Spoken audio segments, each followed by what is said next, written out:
Tejasvi ma'am ಏನ್ ಅಷ್ಟು confidence? ವಿಧಾನಸಭಾ ಚುನಾವಣೆ ಯಾವಾಗ ಬೇಕಾದ್ರೂ ಬರ್ಬೋದು, ರೆಡಿ ಆಗ್ಬಿಡಿ. ಏನ್ ಗೊತ್ತಾಗ್ತಿದೆ ಬಿಜೆಪಿಗೆ ಅಂತದ್ದು ಸೀಕ್ರೆಟ್ ಅಂತ?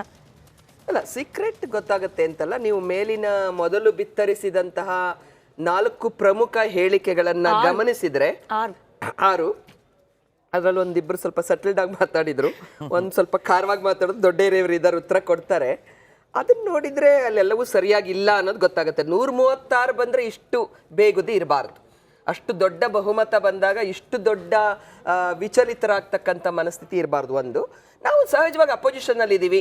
ಈಗ BR ಪಾಟೀಲ್ ಅವರು ಹೇಳಿದ ಒಂದು ಮಾತು, ಇನ್ನು 8 ತಿಂಗಳು ಅಭಿವೃದ್ಧಿಯ ಹಣಕ್ಕೆ ಕಾಯಬೇಕಾಗಿದೆ ಮತ್ತು ಕಲ್ಯಾಣ ಕರ್ನಾಟಕಕ್ಕೆ ಕೊಟ್ಟಿರುವ ಹಣದಲ್ಲಿ ನಾವು ಕೆಲಸ ಮಾಡ್ತಿದೀವಿ ಅನ್ನೋದು ಬಹಳ ಸೂಕ್ಷ್ಮವಾದ ವಿಚಾರ. ಅವ್ರದ್ದು ಈಚೆ ಬಂದಿದೆ. ಬೇರೆ ಕಡೆ ಕಾಯ್ತಾರಾ? ಜನಪ್ರತಿನಿಧಿಗಳನ್ನು ಆಯ್ಕೆ ಮಾಡಿದಂಥವ್ರು, ಮೂಲಭೂತ ಸೌಕರ್ಯಗಳು ಒಂದೊಂದು ಭಾಗದಲ್ಲಿ ಈಗ ಬರ ಬಂದಿದೆ, ಅನೇಕ ತುಂಬಾ ರೈತ ತತ್ತರಿಸಿ ಹೋಗ್ತಾ ಇದ್ದಾನೆ. ಹಾಗಾಗಿ ಸರ್ಕಾರ ಟೇಕ್ ಆಫ್ ಆಗಿಲ್ಲ, ಆಗೋದಕ್ಕೆ ಕಷ್ಟ ಇದೆ ಅನ್ನೋದನ್ನ ಅವ್ರ ಶಾಸಕರು ಹೇಳಿದ್ದಾರೆ. ನಮ್ದೇನಿದ್ರು ಅವ್ರು ಫಸ್ಟ್ ಹಿಟ್ ಮಾಡಿದ್ದಾರೆ.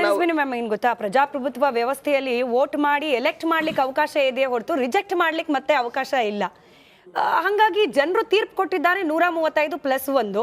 ಈಗ ಜನರಿಗೆ ಬೇಸರ, ಅಭಿವೃದ್ಧಿ ಆಗ್ತಿಲ್ಲ ಅನ್ನೋ ಕಾರಣಕ್ಕೆ ಸರ್ಕಾರ ಬಿದ್ದು ಹೋಗುತ್ತೆ ಅಂತಂದ್ರೆ ಇದು ಯಾಕೋ ಟೆಕ್ನಿಕಲಿ ನಾಟ್ ಪಾಸಿಬಲ್ ಅನ್ಸತ್ತಪ್ಪ. ಅಂದ್ರೆ ನಿಮ್ಮ ವಿರೋಧ ಪಕ್ಷಗಳ ಪ್ರಯತ್ನ ಇಲ್ಲ. ಸಂವಿಧಾನದಲ್ಲಿ ನಾನೇನೇನೋ ಆಶ್ವಾಸನೆಗಳನ್ನ ಕೊಟ್ಟು, ಪ್ರಣಾಳಿಕೆಯನ್ನ ಕೊಟ್ಟು, ವಾಗ್ದಾನಗಳನ್ನ ಕೊಟ್ಟು ಒಂದು ಪೊಲಿಟಿಕಲ್ ಪಾರ್ಟಿಯ ಶಾಸಕರಾಗಿ ಆಯ್ಕೆ ಆಗಿ ಬಂದಿದ್ದೀವಿ. ಆ ವಾಗ್ದಾನಗಳನ್ನ ಈಡೇರ್ಸಕ್ ಸಾಧ್ಯ ಆಗಲ್ಲ ಅಂದಾಗ ಬೇಗುದಿ ಸಹಜ. ಬೇಗುದಿ ಕೆಲವರು ಸಂಯಮದಿಂದ ತಡ್ಕೋತಾರೆ, ಕೆಲವರು ತಡ್ಕೊಳಕ್ಕಾಗಲ್ಲ. ವೈಯಕ್ತಿಕವಾಗಿ ತಡ್ಕೊಂಡ್ರು ಜನ ಬಿಡಲ್ಲ, ಕ್ಷೇತ್ರದಲ್ಲಿ ಕಷ್ಟ ಆಗುತ್ತೆ. ಅವಾಗ ರಿಯಾಕ್ಷನ್ಸ್ ಏನ್ ಬೇಕಾದ್ರೂ ಆಗ್ಬೋದು, ಒಬ್ಬ ಶಾಸಕನ ಕೈಯಲ್ಲಿ ಇರಲ್ಲ.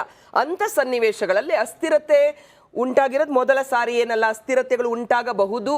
ಸುಂಟರ್ ಗಾಳಿ ಬರ್ತಾ ಇದೆ, ಚಂಡಮಾರುತ ಆಗುವಂತಹ ಗಾಳಿ ಬರ್ತಾ ಇದೆ ಅನ್ನೋದು ಆ ಹೇಳಿಕೆಗಳಲ್ಲಿ ಗೊತ್ತಾಗ್ತಾ ಇದೆ. ನಮಗಂತೂ ಬೇಕಾಗಿಲ್ಲ, ಒಂದು ಸ್ಥಿರ ಸರ್ಕಾರ ಇರಲಿ. ಸುಂಟರ್ ಗಾಳಿನ ಆಕ್ಸಲರೇಟ್ ಮಾಡೋದ್ರಲ್ಲಿ JDS ನ ಪಾತ್ರ ಏನಿರುತ್ತೆ ಅಂತ ಹೇಳಿ ಕುಮಾರಸ್ವಾಮಿ ಅವರು ಹೇಳ್ತಾರೆ. ಕೇವಲ ಏನು ಶಿಂದೆ ಬರ್ತಾರೆ, ಹಾಗೆ ಮತ್ತೊಬ್ರು ಬರ್ತಾರೆ, ಸರ್ಕಾರ ಬೀಳುತ್ತೆ, ನೋಡ್ತಾ ಇರಿ, ಅಷ್ಟು ಕಾನ್ಫಿಡೆನ್ಸ್ ನಿಮ್ ಪಕ್ಷದಲ್ಲೂ ಕೂಡ ಕಾಣೋಕ್ ಸಿಗ್ತಿದ್ಯಪ್ಪ. ಹಾಗಾದ್ರೆ JDS ನ ಪಾತ್ರ ಏನು ಕಾಂಗ್ರೆಸ್ ನಲ್ಲಿ ಸಂಕ್ರಾಂತಿ ಆಗ್ಲಿಕ್ಕೆ ಅಂತ? ಏನು ಕಳೆದ 3 ತಿಂಗಳಿಂದ ಈ ಮಾತುಗಳು ಬರ್ತಾ ಇದೆ. ಶಿಂದೆ ಅವರಾಗಿರ್ಬೋದು, ಅಜಿತ್ ಪವಾರ್ ಆಗಿರ್ಬೋದು, ಕಾಂಗ್ರೆಸ್ ಅವರು ಕಳೆದ 2-3 ತಿಂಗಳಿಂದ ಹೇಳ್ತಾ ಇದ್ರು ಇದು ವಿರೋಧ ಪಕ್ಷಗಳು ಮಾಡ್ಲಿಕ್ಕೆ ಕೆಲಸ ಇಲ್ಲದೆ ಹೇಳ್ತಿದ್ದಾರೆ ಅಂತ. ಇವತ್ತು ಕಳೆದ 1 ತಿಂಗಳಿಂದ ಗೊತ್ತಾಗ್ತಿದೆ. ಕುಮಾರಣ್ಣ ಅವರು ಅವಾಗ ಹೇಳ್ಬೇಕಾದ್ರೆ ಅದು ಯಾವಾಗಲೂ ಆರೋಪ ಮಾಡ್ತಾನೆ ಇದ್ರು ಕಾಂಗ್ರೆಸ್ ಅವರು. ಇವತ್ತು ಕಾಂಗ್ರೆಸ್ ಅವರೇ ಒಪ್ಕೊಳ್ತಿದ್ದಾರೆ, ಹೌದು ನಮ್ಮಲ್ಲಿ ಶಿಂದೆ ಇದ್ದಾರೆ, ಹೌದು ನಮ್ಮಲ್ಲಿ ಅಜಿತ್ ಪವಾರ್ ಇದ್ದಾರೆ.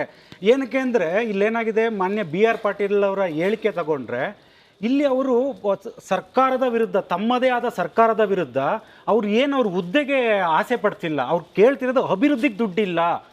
ಕಳೆದ 5-6 ಬಾರಿ ಅವ್ರು ಕೇಳ್ತಿರೋದು ಒಂದೇ, ಅಭಿವೃದ್ಧಿಗೆ ದುಡ್ಡಿಲ್ಲ. ನಾನೊಬ್ಬ ಶಾಸಕನಾಗಿ ನನ್ನ ಕ್ಷೇತ್ರಕ್ಕೆ ಅನುದಾನ ಕೊಡಲಿಕ್ಕೆ, ಶಿಕ್ಷಣ ಇರ್ಬೋದು, ಆರೋಗ್ಯ, ಯಾವುದೇ ಒಂದು ಇಲಾಖೆಗಳಿಗೆ ಕೊಡ್ಲಿಕ್ಕೆ ಅಭಿವೃದ್ಧಿಗೆ ದುಡ್ಡಿಲ್ಲ ಅಂತ ಅವರ ಒಂದು ಮೊದಲ ಬೆಳವಣಿಗೆ. ಒಂದಾದ್ರೆ ಸರ್ ಅಲ್ಲ, ಸಂಕ್ರಾಂತಿಯ ಮೊದಲ ಬೆಳವಣಿಗೆನ BR ಪಾಟೀಲ್ ಅವರು ಹೇಳಿಕೆ. ಖಂಡಿತ ಸರ್, ಖಂಡಿತ. ಏನಕ್ಕೆ ಅಂದ್ರೆ ಕಾಂಗ್ರೆಸ್ ಅಲ್ಲಿ ನಾನು ಇವಾಗ್ಲೂ ಹೇಳ್ತಿದ್ದೀನಿ, ತುಂಬಾ ಚಿಕ್ಕವನಿದ್ದೀನಿ, ಆದ್ರೂ ಅಲ್ಲಿರೋಂಥ ಶಾಸಕರು ಇರ್ಬೋದು, ಓಪನ್ ಆಗಿ ನೀವು ಬಹಿರಂಗವಾಗಿ ಮುಖ್ಯಮಂತ್ರಿಗಳಿಗೆ, ಉಪಮುಖ್ಯಮಂತ್ರಿಗಳ ಬಗ್ಗೆ ಹೇಳಿಕೆ ಕೊಡ್ತಿದ್ರೆ ನಿಮಗೆ ಒಂದು ಆರ್ಥಿಕ ಸಲಹೆಗಾರರಾಗಿ ತಗೊಳ್ತಾರೆ, ಇಲ್ಲೊಂದು ಚೀಫ್ ಮಿನಿಸ್ಟರ್ CM ಆಫೀಸಲ್ಲಿ ನಿಮ್ಗೆ ಯಾವ್ದಾದ್ರು ಒಂದು ಹುದ್ದೆ ಕೊಡ್ತಾರೆ.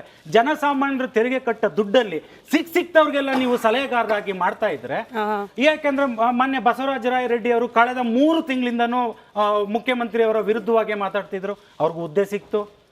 ಪ್ರತಿಯೊಬ್ರು ನೀವು ಯಾರನ್ನಾದ್ರೂ ನೀವು ನೋಡ್ತಾ ಇರಿ, ಅವ್ರ ವಿರುದ್ಧ ಯಾರು ಮಾತಾಡ್ತಿದ್ದಾರೆ ಅವ್ರು ಕೊಡ್ತಿದ್ದಾರೆ. ಅಂದ್ರೆ ಸರ್ಕಾರದಲ್ಲಿ ಏನಾಗ್ತಿದೆ, ಒಂದು ಪ್ರಕಾರ 136 ಜನರಲ್ಲಿ ಯಾರಿಗೆಲ್ಲ ಕ್ಯಾಬಿನೆಟ್ ಸ್ಥಾನಮಾನ ಸಿಗುತ್ತೆ ಎಲ್ಲರೂ ಎದ್ದೊಳ್ಳಿ ಅಂತ 135ಕ್ಕೂ ಬರ್ಕೊಟ್ಬಿಡ್ಬೋದಲ್ಲ.